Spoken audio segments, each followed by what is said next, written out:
Hey, what is up guys? So since I've upgraded my crankset and I've had a few rides in testing it, I feel like now I can give a proper assessment on whether I made the right choice. Let's get started. Is this a good crankset? Yes. Should you immediately go out and upgrade your crankset? I'm not so sure. Okay, so first off, this Raceface ride crankset uses similar features like Shimano's Hollow 2 tech, in which it uses an external bottom bracket and has an axle fused with one of the crank arms, in this case the non-drive side.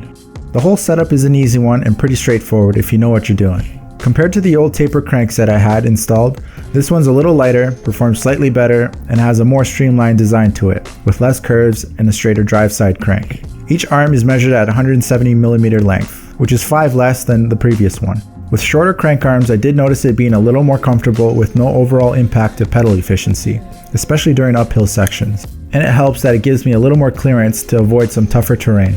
That being said, if you're looking to upgrade your bike, I would hold off upgrading the crankset right away, because it doesn't achieve any major benefits unless you know what you're looking for. It doesn't dramatically improve the way that you ride and the performance of your drivetrain. I'd recommend saving your money and putting it towards either a better wheel set, lighter tires, and/or better shifters. The only reason I can see to changing your crankset is if you're looking to shed some more weight, streamline your rig to a one-by, but can't with your current crankset, and to customize your riding comfort.